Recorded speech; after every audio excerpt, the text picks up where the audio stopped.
దేవుని వాక్యం చూసుకుందాం ప్రియులరా. कर्तरुடைய वचनத்தை பார்ப்போம் प्रियமானவர்களே. परमेश्वर के वचन को हम देखेंगे प्यारे लोग. మత్తయి సువార్త 1వ అధ్యాయము मत्ती का सुसमाचार 17వ వచనం. 1:17. మత్తయి எழுதின சுவிசேஷம் 1:17. అబ్రహాము మొదలుకొని దావీదు వరకు తరములనియు 14 తరములు. దావీదు మొదలుకొని యూదులు బబులోనుకు కొనిపోబడిన కాలము వరకు 14 తరములు. బబులోను కొనిపోబడినది మొదలుకొని క్రీస్తు వరకు 14 తరములు. క్రీస్తు ప్రభు యొక్క జీనియాలజీని మనం చూస్తూ ఉన్నాం ప్రియులారా. இங்க இயேசு சுவாமி அவருடைய வம்சாவளியை நம்ம பார்க்கிறோம். यहाँ यीशु मसीहा का वंशवली को हम देख रहा है. సో దేవుని యొక్క రక్షణ ప్రణాళికను మనం చూస్తూ ఉన్నాం. இங்கே கர்த்தருடைய அவருடைய ரட்சிப்பின் அந்த திட்டத்தை நம்ம பார்க்கிறோம். यहाँ परमेश्वर का उद्धारता का प्रणाली को हम देख रहे हैं. అబ్రహాము నుంచి యేసయ్య వరకు 42 తరములు అయినాయి ప్రియులారా. அப்ரஹாம்லிருந்து இயேசு சுவாமி வரலும் 42 वंशங்கள் இருந்தது. अब्राहम से यीशु मसीहा तक 42 थर थे. అబ్రహాముతో దేవుడు చేసిన నిబంధన, అబ్రహాముకు దేవుడిచ్చిన వాగ్దానము 42 జనరేషన్స్ కి గాని నెరవేరలేదు ప్రియులారా. అబ్రహామోட கர்த்தர் செஞ்ச அந்த வாக்குத்தத்தம் அது 42 அந்த வம்சங்களுக்கு பிறகு அவர் 42வது சந்ததியில येसामी வந்தார். यीशु मसीहा प्रभु ने अब्राहम को दिया हुआ वादा को 42 थर के बाद पूरा किया. సో దేవుని యొక్క రక్షణ ప్రణాళిక మనం చూసినప్పుడు தேவனுடைய இந்த ரட்சிப்பின் பிளான் நம்ம பார்க்கிறப்போ परमेश्वर का ये उद्धारता का प्लान को जब हम देखते हैं, దేవుడు imperfect people ని ఏర్పరచుకున్నాడు ప్రియులారా. இங்க அவருடைய வம்சாவளியில நிறைய பேரு அவங்க பர்ஃபெக்ட் கிடையாது, நிறைய தவறு செஞ்சவங்களையும் தேவன் தெரிந்து கொண்டார். imperfect people అంటే ఏంటి? परमेश्वर उनके तर में बहुत सारा गलती किया हुआ अपरिपूर्ण लोगों को भी चुन लिया. అంటే వాళ్ళు పరిపూర్ణులు కానిటువంటి వారిని దేవుడు ఏర్పరచుకున్నాడు. जो परिपूर्ण नहीं थे उनको भी परमेश्वर चुन लिया. அவங்க பரிபூர்ணமாக இல்லாமல் நிறைய தவறுகள் செஞ்சிருந்தாலும் கர்த்தர் அவங்களை தெரிந்து கொண்டார். యాకోబును చూసినట్లయితే யாக்கோபை தெரிந்து கொண்டால் యాకోబు మోసగాడు, ఎన్నో బలహీనతలు కలిగిన వాడు ప్రియులారా. யாக்கோபு அவர் ரொம்ப மோசம் பண்றவர், வஞ்சிக்கிறவர், அவரையும் தெரிந்து கொண்டார். யாக்கோब बहुत सारा गलती करने वाला आदमी था. फिर परमेश्वर उनको भी चुन लिया. కానీ తన రక్షణ ప్రణాళికను నెరవేర్చడానికి దేవుడు యాకోబు లాంటి వారిని ఏర్పరచుకున్నాడు. ஆனால் அவருடைய ரட்சிப்பின் திட்டத்தை நிறைவேற்றுறதுக்காக யாக்கோப் போல அவங்களையும் கர்த்தர் தெரிந்து கொண்டார். బలహీనులను దేవుడు ఏర్పరచుకున్నాడు. याकूब जैसे लोगों, बलहीन लोगों को भी परमेश्वर चुन लिया. యూదా అని చూసినట్లయితే యాకోబు కుమారుడైన యూదా తన సొంత కోడలతోనే వ్యభిచారం చేసినాడు ప్రియులారా. யாக்கோப் உடைய மகனாக யூதாவை நம்ம பார்க்கிறப்போ அவருடைய சொந்த மருமகளுடைய பாவத்தை செஞ்சவர். याकूब को जब के पुत्र यूदा उनका बहू से ही उन्होंने पाप किया. అయితే దేవుడు అలాగని యూదాని త్రోసివేయలేదు, తృణీకరించి వేయలేదు ప్రియులారా. அதனால தேவன் யூதாவை தள்ளிவிடல, அவரை தృణీకరికல. దేవుడు ఎప్పుడు కూడా ఇంపర్ఫెక్ట్ పీపుల్ ని, బలహీనులను, వెర్రివారిని ఏర్పరచుకుని వారిని పర్ఫెక్షన్ లోనికి నడిపిస్తాడు ప్రియులారా. தேவன் எப்பொழுதுமே பலவீனமா இருக்கிறவங்க, பரிபூர்ணமா இருக்கிறவங்களை தெரிந்து கொண்டு அவங்களை परफेक्ट ஆக்குறார், அவங்களை சரியாக்குறார். देवन हमेशा बलहीन लोग जो अपरिपूर्ण हैं उनको चुन के उनको परमेश्वर परिपूर्ण बनते हैं. వెర్రివారిని దేవుడు ఏర్పరచుకుంటాడు. पागल जैसे लोग को भी परमेश्वर चुनते हैं. అబ్రహాము తెలియద పైత్యకార మారి இருக்கிறவங்களையும் అబ్రహాముకు దేవుని పిలుపు వచ్చినప్పుడు వారి ఇంట్లో వారందరూ, వారి బంధువులు, వారి ఊరు వారందరూ కూడా అబ్రహామును ఒక వెర్రివాడిగా చూస్తూ ఉంటారు. பாருங்க அப்ரஹாம் அவருடைய நாட்டை ஊரை வீடு எல்லாம் வச்சு விட்டு விட்டு கானான் தேசத்துக்கு புறப்பட்டினப்போ அவங்க ஊர் ஜனங்க எல்லாம் இவர் ஒரு பைத்தியக்காரன் அப்படின்னு நினைச்சிருப்பாருங்க. जब अब्राहम उनका गांव, उनका नगर, माँ बाप, रिश्तेदार सबको छोड़ के परमेश्वर को पीछे करने लगे, उनके लोगों सब उनको पागल जैसे देखा. అబ్రహాము తన దేశంలో ఆల్రెడీ సెటిల్ అయిపోయి ఉన్నాడు. అయితే దేవుని పిలుపు వచ్చినప్పుడు అవన్నీ వదిలేసి దేవుని చిత్త ప్రకారము కానాను దేశానికి వచ్చినాడు. பாருங்க அப்ரஹாம் கானான் தேசத்துல நல்லா அவங்களுடைய சொந்தக்காரங்க மத்தியத்துல நல்லா செட்டில் ஆயிட்டாரு. ஆனால் கர்த்தர் நீ என்னை பின்பற்றி வா அப்படின்னு சொன்னப்போ எல்லாவற்றையும் விட்டு விட்டு கர்த்தரை பின்பற்றினார். जब अब्राहम उनका देश में अच्छा तरह सेटल हो गए, लेकिन जब परमेश्वर ने बोला सबको छोड़ के मुझे मेरे पीछे करो, सबको छोड़ के परमेश्वर को पीछे करने लगे. దేవుడు ఆర్డినరీ పీపుల్ ని, సింపుల్ పీపుల్ ని ఏర్పాటు చేసుకుని వారి ద్వారా ఎక్స్ట్రా ఆర్డినరీ కార్యములు జరిగించినాడు. ஏசாமியோட வம்சாவளியில நம்ம பார்க்கிறப்போ ரொம்ப சாதாரணமான ஜனங்களை கர்த்தர் தெரிந்து கொண்டு அவர் மூலமாக असाधारणமான காரியங்களை செஞ்சாங்க.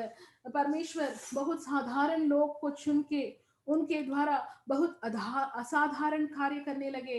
యోసేపును మరియమును మనం చూసినట్లయితే, యోసేపు మరియాళ நம்ம பார்க்கிறப்போ యూసఫ్ और मरियम के जीवन में వాళ్ళు సామాన్యమైనటువంటి ప్రజలు. वो सामान्य लोग थे. அவங்க ரொம்ப சாதாரணமான ஜனங்க. Ordinary, simple, uneducated village people. அவங்க படிப்பில்லாத ரொம்ப சாதாரணமான ग्रामத்துல வசித்து கொண்டிருக்கிறவங்களா இருந்தாங்க. वो लोग बहुत साधारण लोग हैं, पढ़ाई नहीं है, गांव में काम करने वाले लोग थे. యోసేపు వడ్రంగిగా, కార్పెంటర్ గా ఉన్నాడు. ప్రేలర్ யோசேப் பார்த்தால் அவர் வந்து அந்த கார்பெண்டர் வேலை செஞ்சு கொண்டு தர்ச்சனா இருந்தார். యోసేప్ को जब हम देखते हैं वो कारपेंटर का काम करने वाला था. ఈ దినమున మనకి ఆ చాయిస్ ఇస్తే మనము టాప్ ఎడ్యుకేటెడ్ పీపుల్ ని ఏర్పాటు చేసుకోవడానికి చూస్తాం. நம்மளே அந்த விதமாக கர்த்தர் போல தெரிந்து கொண்ட அந்த வேலை நம்மளுக்கு கொடுத்தா நம்ம நிறைய படிச்சிருக்கவங்கள, உலகத்துல உன்னதமான நிலைமையில இருக்கிறவங்கள நம்ம தெரிந்து கொள்வோம். హై కమ్యూనిటీలో ఎదుగుతాం. हम ही चुनने वाले हैं तो अच्छा पढ़ाई, बहुत ऊंचाई स्थिति में होने वाले लोग को ही हम चुनते हैं. కానీ దేవుని మార్గములు మన మార్గముల వంటివి కావు. ஆனால் கர்த்தருடைய வழிகள் நம்மளுடைய வழி போல இல்ல. परमेश्वर का मार्ग हमारा मार्ग जैसे नहीं. మన మార్గములకు దేవుని మార్గములకు ఆకాశానికి భూమికి ఉన్నంత వ్యత్యాసం ఉంటుంది. நம்ம நினைக்கிறது ஓட கர்த்தர் நம் பேர்ல வச்சிருக்கிற அந்த நோக்கங்கள் இந்த வானத்துக்கும் பூமிக்கும் வானத்துக்கும் எவ்வளவு உயர்ந்ததா இருக்குதோ வானம், அவ்வளவு உயர்ந்தமான எண்ணங்கள் கர்த்தர் நம் பேர்ல வச்சிருக்கிறாரு. हमारा बारे में परमेश्वर को इतना उन्नति सोचनाएं हैं कि जैसे आकाश भूमि से कितना ऊंचा है वही इतना ऊंचा. దేవుని రక్షణ ప్రణాళికల్లో దేవుని చిత్తాన్ని నెరవేర్చడానికి దేవుడు డౌన్ ట్రోడెన్ అంటే త్రోసివేయబడిన వారిని దేవుడు ఏర్పరచుకున్నాడు. அவருடைய திட்டங்களை நிறைவேற்றுவதற்காக, அந்த ரட்சிப்பின் திட்டத்தை நிறைவேற்றுவதற்காக தேவன் கீழ்த்தரமான ஜனங்களை தெரிந்து கொண்டார். उनका उद्धारता का प्लान को पूरा करने के लिए परमेश्वर बहुत दीन लोगों को चुन लिया. రూతును దేవుడు ఏర్పాటు చేసుకున్నాడు. రూత్ தெரிந்து கொண்டார். రూత్ को चुन लिया. రూత్ మోయాబైట్, మోయాబు స్త్రీ. ప్రేల அவள் அந்த மோயாப் நாட்டுக்கு சேர்ந்த ஒரு ஸ்திரீ, మోయాబ్ దేశ్ కి స్త్రీ थी. ఇశ్రాయేల్ ప్రజలు మోయాబీలను ఎంతో హీనంగా చూసేవారు. இந்த இஸ்ரேல் ஜனங்க வந்து இந்த மோயாப் हीयरங்களே அவங்க ரொம்ப கீழ்த்தரமாக பார்ப்பாங்க. ये मोआब के लोगों को बहुत हीन रीति से देखते हैं इस्राएल के लोग. ఈ దినముల్లో మన దేశంలో కులతత్వం ఉన్నట్లు అప్పుడు కూడా అక్కడ ఈ జాతి తత్వం ఉన్నది. ప్రియులారా, எப்படி நம்ம நாட்டுல இந்த ஜாதி காரியங்கள் இருக்குதோ அங்கேயும் பெரியவங்க கீழ்த்தரமானவங்க இருந்தது. యూదులు వారి జాతి వారు కాకుండా వేరే జాతి వారిని వివాహం చేసుకోవడానికి ముందుకు వచ్చేవాళ్ళు కాదు. இந்த யூதர்கள் அவங்க யூதர்களையே கல்யாணம் பண்ணுவாங்க, வெளியே அவங்களை யாரையும் கல்யாணம் பண்ண மாட்டாங்க. यहूदा लोग को ही शादी करते हैं, दूसरों को नहीं शादी करते हैं. కానీ దేవుడు ఈ తక్కువ జాతికి చెందినటువంటి మోయాబు స్త్రీ అయిన రూతును తన రక్షణ ప్రణాళికను నెరవేర్చుకోవడానికి ఏర్పరచుకున్నాడు ప్రియులారా. ஆனால் தேவன் அந்த Hallelujah. மோயாபு ஸ்திரீயாக அந்த ரூத்தை தெரிந்து கொண்டார். அவருடைய रक्षिपन प्लान है நிறைவேற்றுறதுக்காக. परमेश्वर ये मोआब की स्त्री रूत को चुन लिया उनका उद्धारता का प्लान को पूरा करने के लिए. హల్లెలూయా. హల్లెలూయా. ఎంత ఆశ్చర్యం ప్రియులారా. ఎవడో ఆశ్చర్యమైన కార్యం. దేవుడు మనలాగా ఆలోచిస్తే, మనలాగా చూస్తే, మరి ఈ లోకంలో சாமானியுలకు நிரீட்சணை దొరకదు ప్రియులారా. தேவனும் நம்ம போலயே பெரியவங்க ரொம்ப படிச்சவங்க அந்த மாதிரி அவங்களையே பார்த்திருந்தால் சாதாரணமான அவங்களுக்கு எந்த விதமான ஒரு होप இல்ல. परमेश्वर भी हमारा जैसे ऊंचा लोगों के ही देखेंगे तो नीचे होने वाले लोग को किस प्रकार की आशा नहीं है. అందుకే దేవుని వాక్యాన్ని మనం చూసినట్లయితే அதனால நம்ம கர்த்தருடைய வசனத்தை நம்ம లోకంలో జ్ఞానులను సిగ్గుపరచడానికి దేవుడు వెర్రివారిని ఏర్పరచుకుంటాడంట. இந்த உலகத்துல ஞானமா இருக்கிறவங்களை அவங்கள வெட்கப்படுத்துறதுக்காக கர்த்தர் ज्ञानम इलाहादवंगले தெரிந்து கொள்றார். परमेश्वर इस दुनिया में ज्ञानी लोग को नहीं चुनते हैं, जिनको ज्ञान नहीं है उनको चुनते हैं, क्योंकि ये ज्ञानी लोग को शर्मा होने के लिए బలవంతులను సిగ్గుపరచడానికి బలహీనులను దేవుడు ఏర్పరచుకుంటాడు. பலமா இருக்கிறவங்களை வெட்கப்படுத்துறதுக்காக பலவீனமா இருக்கிறவங்களை தெரிந்து கொள்றார். ये बलवान लोगों को शर्मा पड़ने के लिए बलहीन लोग को चुनते हैं. హల్లెలూయా. హల్లెలూయా. సో దేవుడు ఒక వేశ్య వృత్తిలో ఒక నీచమైనటువంటి జీవితము జీవిస్తున్న వారిని సైతము తన రక్షణ ప్రణాళికను నెరవేర్చడానికి ఏర్పరచుకున్నాడు. வேசியாக வாழ்ந்து கொண்டிருக்கிற ஒரு ஸ்திரீயை கூட அவருடைய வம்சாவளியில சேர்த்துக் கொள்றார். एक वेश्य बनके एक बुरा स्त्री को भी उनका वंशावली में प्रभु लेते हैं. ఎలాగూ ఈ రాహాబు జెరికోలో ఉంటూ వేశ్య వృత్తిలో జీవిస్తూ అనేకమైన జీవితాలను పాడు చేసినటువంటి ఆ స్త్రీని దేవుడు తన రక్షణ ప్రణాళికను నెరవేర్చడానికి ఏర్పరచుకున్నాడు. அந்த ரேகாப் என்ற ஸ்திரீ அவள் ஒரு வேசி. அவ அந்த எரிகோ நாட்டுல நிறைய பேரை கெடுத்துக்கொண்டு இருக்கிற அவளையும் கர்த்தர் மன்னித்து அவருடைய அந்த வம்சாவளியில அவர் சேர்த்துக் கொள்றார். ये रेहाब ये बोल के ये स्त्री एक वेश्य थी, वो बहुत बुरी स्त्री थी, फिर भी परमेश्वर उनको माफी करके उनको भी उनका वंशावली में लिया. సో యేసు ప్రభు యొక్క వంశావళి మనం చదువుతూ ఉన్నప్పుడు యేసు స్వామిயோட இந்த వంశావళిயை நாம் படிக்கிறப்போ మరి ఎప్పటి వరకు మీకేం అర్థమైందో నాకైతే తెలియదు. இப்போ வரலும் உங்களுக்கு என்ன புரிஞ்சதோ எனக்கு தெரியாது. అనేక మంది చదవరు కూడా. अब तक आपने क्या समझा, आप पढ़ाई करता है क्या बाइबल को, நிறைய பேர் இத பத்தி படிக்கிறதே இல்ல. నేను కూడా అనేక సార్లు చదవకుండా అలాగే వదిలేసేవాడిని. இதெல்லாம் ரொம்ப பேரா இருக்கு இதுல அப்படினு நானும் ரொம்ப படிக்காமல் விட்டுட்டேன். ये इसमें बहुत नाम आते हैं बोल के नाम मैं भी नहीं पढ़ता. What is their greatness? ఈ చదవటంలో ఏముంది ఈ పేర్లు చదవటంలో అనుకునేవాడిని. படிக்கிறதுனால என்ன ఇருக்கு அப்படி நினைப்பேன். ये सब नाम को पढ़ने से क्या होता है. కానీ ఈ సాయంత్రము నేను అవి చదువుతూ ఉన్నప్పుడు ஆனால் இந்த சாயங்கால வேளையில நான் இதெல்லாம் படிக்கிறப்போ जब ये शाम में इन सब को पढ़ रहे थे, God gave me the revelation. परमेश्वर मुझको ये ज्ञान दिया, ये प्रकटन दिया. கர்த்தர் எனக்கு இந்த வெளிப்படுத்தலை கொடுத்தார். నాకు నూతన రెవల్యూషన్ దేవుడు అనుగ్రహించినాడు. இந்த புதிய வெளிப்படுத்தலை கொடுத்தார். परमेश्वर को मुझे ये नया कार्य दिखाया. దేవుడు నాతో మాట్లాడినాడు ప్రియులారా. కర్తర్ என்னோட பேசினார். परमेश्वर मुझसे बातें किया. Hallelujah. Hallelujah. If you have ear to hear his word, God will speak to you. உனக்கு கர்த்தருடைய வசனத்தை கேட்கிறதுக்காக அந்த செவி இருந்தால் கர்த்தர் உன்னோட பேசுவார். तुमको सुनने का कान होगा तो परमेश्वर तुझसे बातें करते हैं. నీకు వినే చెవులు ఉంటే దేవుడు నీతో మాట్లాడతాడు. கேட்கக்கூடிய அந்த செவிகள் இருந்தால் கர்த்தர் உன்னோட பேசுவார். सुनने वाले कान तुमको होगा तो परमेश्वर तुझसे बातें करते हैं. సో నువ్వు దేవుడు ఏం మాట్లాడుతున్నాడో వినాలి అనే ఆశతో బైబిల్ చదివితే దేవుడు నీతో మాట్లాడతాడు. கர்த்தர் என்ன பேசுறாரு அப்படினு கேட்கணும் அப்படின்னு நீ கேட்டால் கர்த்தர் உன்னோட பேசுவார். లేకపోతే పాత చింతకాయ పచ్చడిలాగా చదివిందే చదువు ఒక న్యూస్ పేపర్ చదివినట్టు చదువుకుంటా పోతావు. ఇక నీవు మానసికంగా తృప్తి పొందుతావు. నేను ఇన్ని చాప్టర్లు చదివాను, సంవత్సరానికి బైబిల్ కంప్లీట్ చేశాను, నాకు ఇంత జ్ఞానం ఉందని నువ్వు హెచ్చించుకుని చెప్పుకోవడానికి తప్ప ఎందుకు పనికిరాదు నీకు. இல்லைன்னா சும்மா படிக்கணும் அப்படின்ட்டு ஒரு சடங்காச்சாரமாக நீ ஒரு புக் படிச்ச போல இல்லைன்னா ஒரு நியூஸ் பேப்பர் படிச்சிருந்தாலும் பைபிளை படிச்சு கொண்டு நீ போவாய். சரி, ஒரு ஆண்டுக்கு நான் ஒரு தடவை பைபிளை முழுசும் படிச்சுட்டு அப்படின்னு சொல்லிக் கொள்றதுக்காக நீ படிப்பாய்.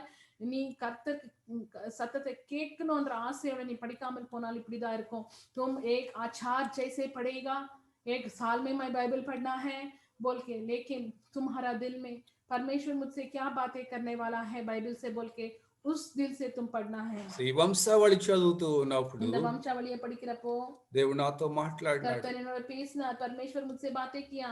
దేవుడు ప్రతి ఒక్కరిని ప్రేమిస్తున్నాడు.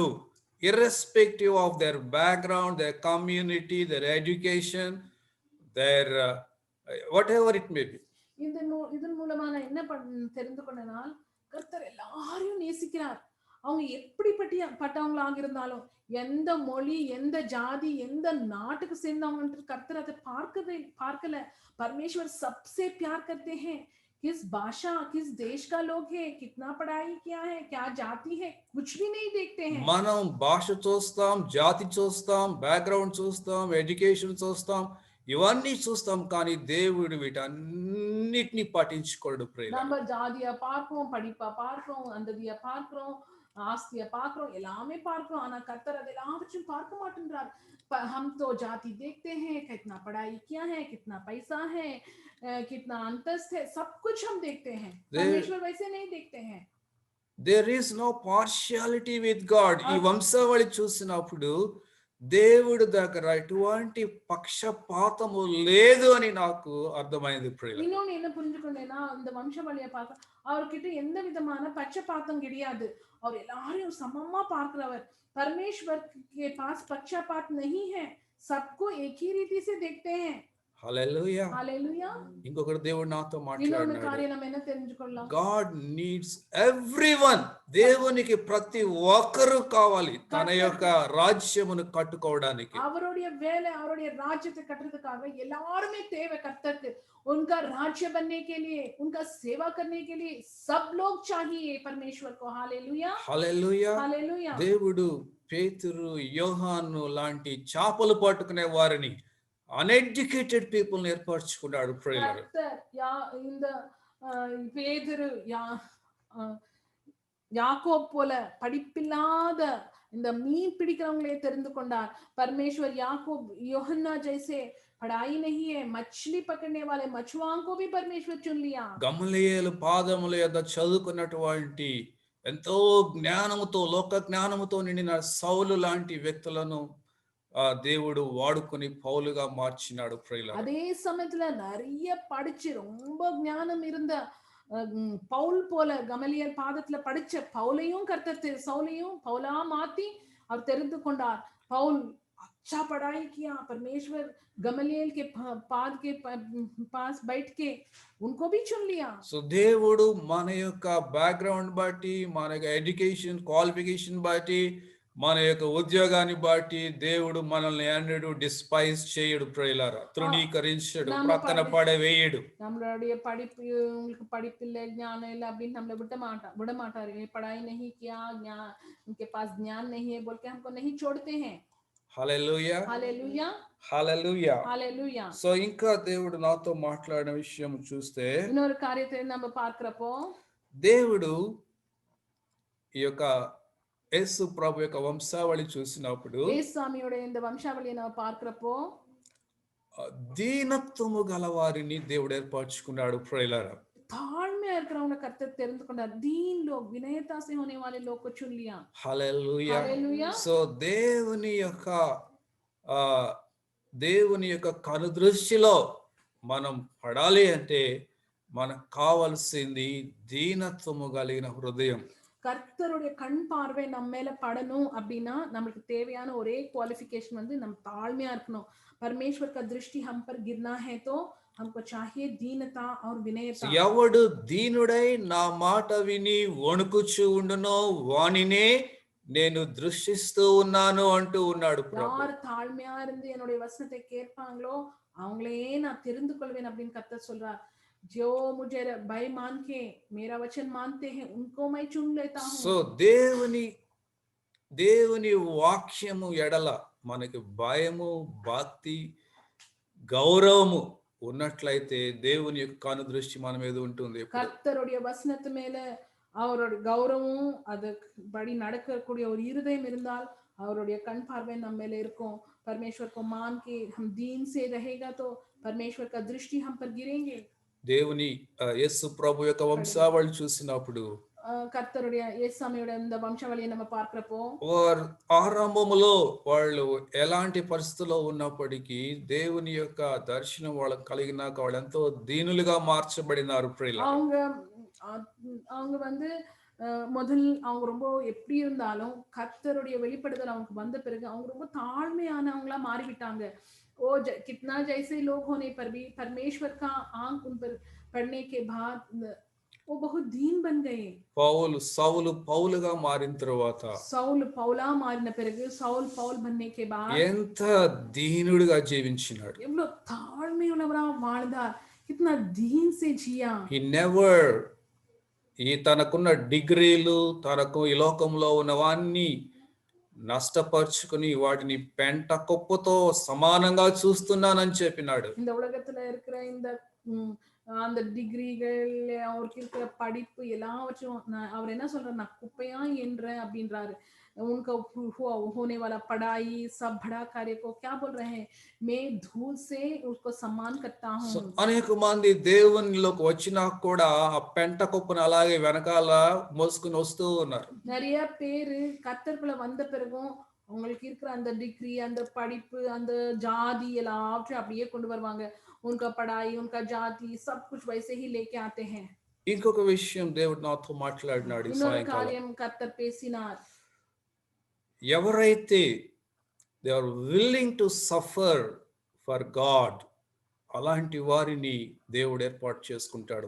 யாரெல்லாம் கர்த்தருக்காக பாடுபடுறதுக்கு ரெடியா இருக்கிறாங்களோ அவங்கள கர்த்தர் தெரிந்து கொள்றார். परमेश्वर के लिए परेशान पड़ने के लिए तैयार होने वाले लोग को चुनते हैं. అబ్రహాము దేవుని పిలుపు వచ్చిన తర్వాత he was ready to suffer for God. அப்ரஹாமுக்கு தேவனுடைய அழைப்பு வந்த பிறகு கர்த்தருக்காக அவர் சஃபர் பண்றதுக்கு ரெடியா இருந்தார். శ్రమ పడటానికి సిద్ధపడినాడు అబ్రహాము. படுறதுக்காக அவர் ரெடியா இருந்தார். अब्राहम को परमेश्वर का बुलावा आने के बाद and will परमेश्वर के लिए परेशान पड़ने के लिए तैयार थे. willing to submit to God. దేవునికి అప్పగించుకున్నాడు అబ్రహాము. கர்த்தருக்கு இணங்கி கொடுக்கிறதுக்கு தயாரா இருந்தார். परमेश्वर को मानने के लिए तैयार थे. willing to sacrifice everything. దేవుని కోసం తన కుటుంబాన్ని తన బంధువుల్ని తనకున్నదాన్ని మొత్తమును త్యాగము చేయడానికి రెడీ అయిపోయినాడు అబ్రహాం. அவருடைய குடும்பத்தையும் அவருக்கு இருந்த எல்லாவற்றையும் விட்டு கொடுக்கிறதுக்கு அவர் ரெடியா இருந்தார். उनको परिवार बच्चे सबको छोड़ने के लिए तैयार थे. సో దేవుడు చూసేవి మన యొక్క సాక్రిఫైస్, మన యొక్క హ్యూమిలిటీ, మన యొక్క willingness to suffer for his name sake. நம்மளுடைய தியாகத்தை நம்ம கர்த்தருக்காக பாடுபடுறதுக்காக நம்ம எவ்வளவு ரெடியா இருக்கிறோமோ, எவ்வளவு தாழ்மையா இருக்கிறோமோ, கர்த்தர் இதுதான் பார்க்கிறார். हमारा दीनता, हम उनको वचन को मानने के लिए उनके लिए परेशान पड़ने के लिए तैयार है क्या, इन सबको देखते हैं. సో దేవుడు చూసే ఈ గుణాలను ఈ లోకము చూడదు ప్రియులారా. கர்த்தர் பார்க்கிற இந்த காரியத்தை உலகம் பார்க்காது. परमेश्वर देखने वाला ये सब कार्य को दुनिया नहीं देखती है. బైబిల్ చెప్తుంది, அதனால் బైబిల్ சொல்கிறது, దేవుడు సమూయేలుకు చెప్పినాడు, సమూయేల్ కిட்ட కర్తర్ சொல்றார், మీరు పై రూపాన్ని చూస్తారయ్యా. సమూయేల్ के पास बोल रहे हैं, आप बाहर के कार्य देखते हैं, நீங்க வெளியே இருக்கிற அந்த காரியத்தை பார்க்கிறீங்க. కానీ నేనైతే హృదయాన్ని చూస్తూ ఉన్నాను అంటూ ఉన్నాడు దేవుడు. హృదయத்தை பார்க்கிறேன், मैं तो दिल को देख रहा हूं. హల్లెలూయా. హల్లెలూయా. సో గమనించండి ప్రియులారా, நல்ல கவனிங்க ప్రియమానవర్களே. So God needs everyone. परमेश्वर को हम सब चाहिए. ప్రతి ఒక్కరు దేవునికి కావాలి. हम सब चाहिए परमेश्वर. దేవుని దృష్టిలో ఎవరు అంటరాని వాళ్ళు లేరు ప్రియులారా. கர்த்தருக்கு எல்லாரும் தேவை. இவங்க வேண்டாம், இவங்க இல்ல, தள்ளிடணும் அப்படின்ட்டு ஒண்ணுமே இல்ல. இவங்க ये नहीं चाहिए, वो वैसे नहीं करते. everybody precious in his sight. நம்ம எல்லாரும் கர்த்தருடைய சன்னிதானத்துல ரொம்ப விலையேறப்பட்டவங்க. हम सब परमेश्वर के सन्निधि में बहुत मूल्य है. మనందరము దేవుని చేత ఆయన స్వరూపములో సృష్టించబడిన వారం. நம்மெல்ல கர்த்தருடைய அவருடைய स्वरूपத்துல அவருடைய கையால உண்டாக்கப்பட்டவங்க. उनके स्वरूप में उनका हाथ से हमको परमेश्वर ఈ बनाया है. సొసైటీ నీ మీద సీలు వేసింది, నీవు సో అండ్ సో జాతి వాడివి, నువ్వు తక్కువ జాతి వాడువు, నువ్వు ఈ జాతి వాడువు, నువ్వు ఆ జాతి వాడివి అని. இந்த சமாஜானது நம்ம வாழ்கிற இந்த சொசைட்டி தான் நம்ம மேல முத்திரை போட்டிருக்கு. நீ இந்த ஜாதி, இந்த குலம், நீ இவன் இப்பேற்பட்டவன் அப்படின்ட்டு நம்ம மேல முத்திரை போட்டிருக்கு.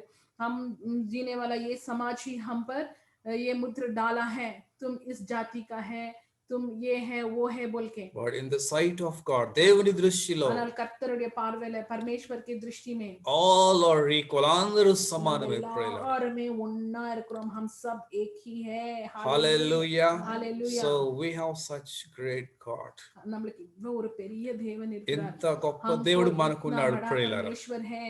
లోకం మనల్ని మన మీద ఏ ముద్ర వేసినప్పటికీ, உலகம் நம்ம மேல எந்த முத்திரை போட்டுறாலும், दुनिया किस प्रकार का मुद्रा हम पर डालने, లోకం మన గురించి ఏ విధంగా మాట్లాడినప్పటికీ, दुनिया हम हमारे बारे में जो कुछ बोलने पर भी, நம்ம பத்தி எது பேசிஇருந்தாலும், we need not to care that, మనం దాని గురించి చింతించవలసిన అవసరం లేదు. అళ తేవేల उसके बारे में रोना नहीं, उसके बारे में सोचने की जरूरत What नहीं है. God speaks about you. కర్తర్ मेरे पति என்ன பேசுகிறார், परमेश्वर मेरे बारे में क्या बोलते हैं, దేవుడు నీ గురించి ఏం చెప్తూ ఉన్నాడు, परमेश्वर तुम्हारा बारे में क्या बोलते हैं, దేవుడు నీ గురించి ఏం ఆలోచిస్తూ ఉన్నాడు, परमेश्वर तुम्हारा बारे में क्या सोच रहा है. దేవుని దృష్టిలో నీ యొక్క ఐడెంటిటీ ఏంటి, அவருடைய பார்வையில உன்னுடைய ஐடென்டிட்டி என்ன, परमेश्वर की दृष्टि में तुम कौन हो. That's all we need. అదే మనకు కావాలి वो ही ప్రియులారా. ముఖ్య है, అదా ముఖ్యం ప్రియమైనవర్గలే. హల్లెలూయా. హల్లెలూయా. ప్రార్థన நம்ம చేసుకుందాం. జపిపోం. ప్రేమ గల తండ్రి, కృపగల దేవా, నీవు మాట్లాడే దేవుడు వాయి ఉన్నావు నాయన. మాకు వినగలిగే చెవులుంటే నీవెప్పుడు కూడా మాతో మాట్లాడటానికి సిద్ధముగా ఉంటావు నాయన. మేమెప్పుడు తండ్రి మా చెవులు ఈ లోకంలో సణుగుడికి, ఈ లోకంలో కుసకుసలకి, ఈ లోకంలో మురికికి మేము ఇస్తూ ఉన్నాం. మమ్మల్ని క్షమించు నాయనా. నీ మాటలు వినటానికి మా చెవులు ఎప్పుడు ఇవ్వడానికి సహాయం చేయి నాయన.